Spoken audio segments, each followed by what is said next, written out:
বহু বছর আগে এক সমৃদ্ধশালী রাজ্য ছিল, রূপনগর রাজ্য। রূপনগর রাজ্য যেন বিধাতার সৃষ্টি এক অপরূপ সৌন্দর্যের পাহাড়। এই রাজ্যের মানুষ সুখ ও শান্তিতে বাস করত। কিন্তু রাজা রূপক রায় ছিলেন খুবই নির্দয়। সে বিবাহের পরের দিন রানীদেরকে বলি দিত। মন্ত্রী, আমি আবার বিবাহ করতে চাই। এই রাজ্যের সবচেয়ে সুন্দরী মেয়ে খুঁজে বিবাহের আয়োজন করো। 7 দিনের মধ্যে আমি বিবাহ করব। রাজ্য জুড়ে সবাইকে জানিয়ে দাও।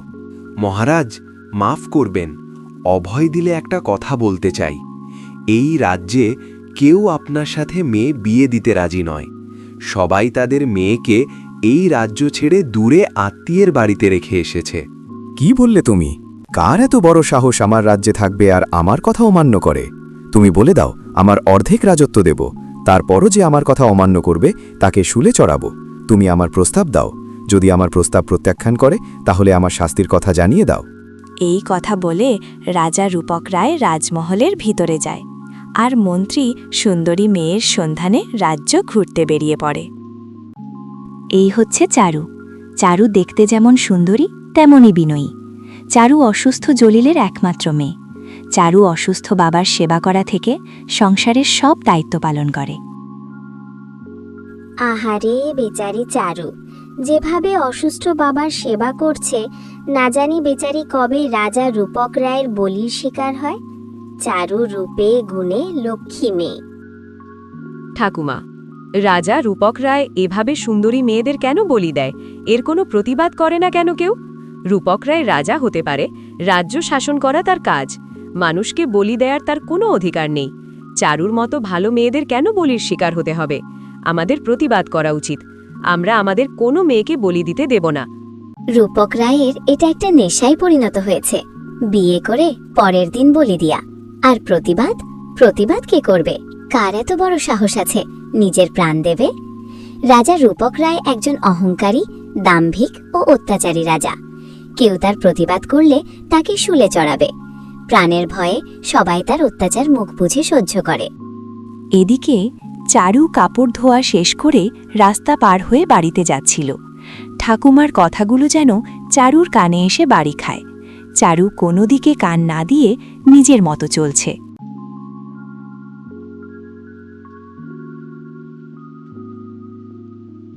রাস্তায় চারুর সাথে মন্ত্রীর দেখা হয়। মন্ত্রী চারুকে দেখে অবাক হয়ে যায়। মন্ত্রী কিছুক্ষণ চারুর দিকে তাকিয়ে থাকে, তারপর চারুর পিছু নেয়, চারু কার মেয়ে এটা জানার জন্য। মন্ত্রী অবাক হয়ে যায়। রূপনগর রাজ্যে এত সুন্দর মেয়ে এখনো আছে? চারু বাড়িতে গিয়ে দেখে তার অসুস্থ বাবা বসে আছে। চারু বাবার কাছে গিয়ে বলল, বাবা, কি হয়েছে তোমার? তুমি এভাবে বসে আছো কেন? তোমার কি শরীর খারাপ লাগছে? তোমাকে আমি শহরে বড় ডাক্তারের কাছে নিয়ে যাব। তুমি চিন্তা করো না, তুমি সুস্থ হয়ে যাবে দেখবে। মারে, আমি বুড়ো মানুষ, আমার আবার সুস্থ অসুস্থ কি? আমার ডাক্তার লাগবে না। বড় ডাক্তারের কাছে যেতে অনেক টাকা লাগবে। এত টাকা কোথায় পাবি মা? বাবা, তুমি এসব কি বলছো? তুমি এসব নিয়ে ভেবো না। দেখবে সৃষ্টিকর্তা ঠিক একটা ব্যবস্থা করে দেবে। যার কেউ নেই তার সৃষ্টিকর্তা আছে। মারে, আমার চিন্তা তো তোকে নিয়ে। আমি বেঁচে থাকতে তোকে একটি ভালো ছেলের হাতে তুলে দিয়ে মরে যেতে চাই।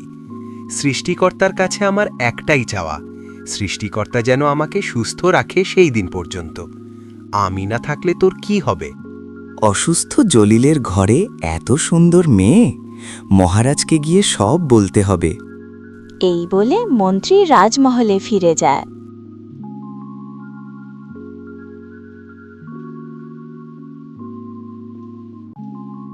মন্ত্রী, কি খবর? সুন্দরী মেয়ের সন্ধান পেয়েছ? মহারাজ, সুসংবাদ আছে। এই রাজ্যে অসুস্থ জলিলের ঘরে একটি সুন্দরী মেয়ে আছে। আমি দেখে অবাক। রূপনগর রাজ্যে এত সুন্দর মেয়ে আছে আর আমি জানতাম না।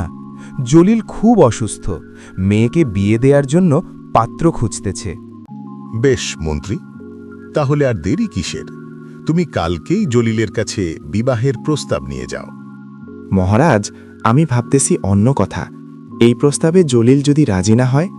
জলিল অসুস্থ হলেও অনেক জেদি। কি বললে মন্ত্রী? সামান্য এক প্রজার এত বড় দুঃসাহস আমার প্রস্তাব প্রত্যাখ্যান করবে? তাহলে আমার শাস্তির কথা জানিয়ে দিও। জি হুকুম মহারাজ, তাহলে আমি কালকেই বিবাহের প্রস্তাব নিয়ে যাব জলিলের বাড়িতে। তারপর মন্ত্রী সেখান থেকে চলে যায়।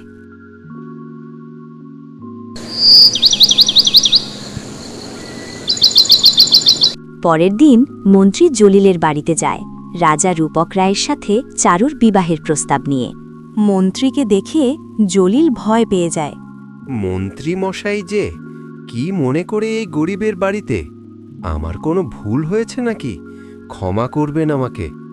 জলিল, ব্যস্ত হইও না, তোমার কোনো ভুল হয়নি। তোমার জন্য সুসংবাদ আছে।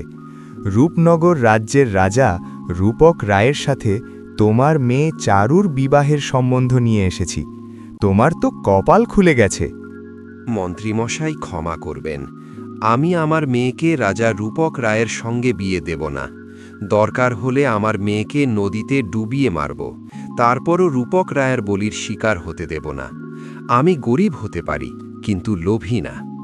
রাজা রূপক রায়কে বলবেন, প্রয়োজনে এ রাজ্য ছেড়ে চলে যাব। জলিল, তুমি জানো তুমি রাজা রূপক রায়ের প্রস্তাব প্রত্যাখ্যান করছ। এর ফল কি হবে?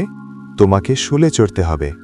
আর প্রস্তাব মেনে নিলে তুমি রূপনগর রাজ্যের অর্ধেক রাজত্ব পাবে, বাকি জীবন সুখে কাটাতে পারবে। একটু ভেবে সিদ্ধান্ত নাও, কি করবে? জীবন হারাবে না সুস্থ থাকবে? হঠাৎই একটা মেয়ের কণ্ঠস্বর ভেসে আসলো। এই প্রস্তাবে আমি রাজি, কিন্তু রাজা রূপক রায়কে আমার একটি শর্ত মানতে হবে। সবাই এই কথা শুনে অবাক হয়ে গেল। আমি রাজা রূপক রায়ের প্রস্তাব গ্রহণ করলাম, তবে আমার একটা শর্ত আছে। মন্ত্রীমশাই রাজা রূপক রায়কে বলবেন, আমি রাজত্ব চাই না, কোনো অলংকার চাই না। রাজা রূপক রায়কে আমার এই গরিব বাবার বাড়িতে এসে সকল প্রজাদের সামনে বলতে হবে উনি আমার শর্ত মেনে নেবেন। আমার বিশ্বাস ওনার শুধু দাম্ভিকতায় আছে, শর্ত মেনে নেয়ার সাহস নেই। চারুর কথা শুনে মন্ত্রী হতবাক হয়ে যায়। রাজা রূপক রায়কে কিভাবে চারুর কথাগুলো বলবে? মা, চারু, তুই এটা কি বললি? তুই জানিস না রাজা রূপক রায় বিয়ের পরের দিন রানীদেরকে মৃত্যুদণ্ড দেয়? তুই জেনে শুনে এই প্রস্তাব গ্রহণ করলি কেন?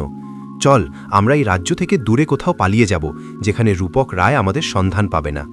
বাবা, তুমি কি বলছো আমরা রাজা রূপক রায়ের ভয়ে রাজ্য ছেড়ে পালিয়ে যাব? আমি তো তোমার মেয়ে, বিপদে ধৈর্য হারাবো না, সাহসের সাথে মোকাবেলা করব। তুমি আমাকে নিয়ে চিন্তা করো না, তুমি দেখবে আমি সব সামলে নেব। রাজা রূপক রায়ের বলির বলিদান আর কাউকে হতে দেব না।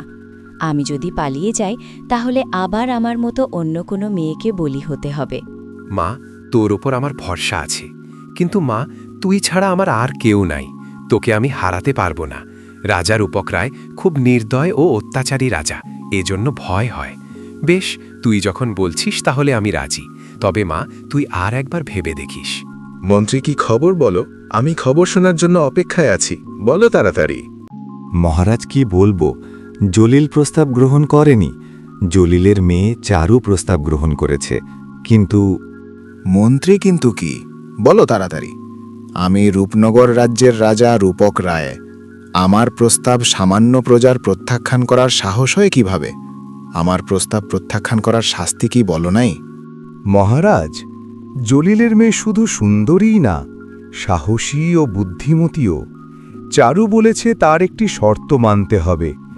আরও বলেছে রূপনগর রাজ্যের রাজার শুধু দাম্ভিকতা আছে, শর্ত মানার মতো সাহস নাই।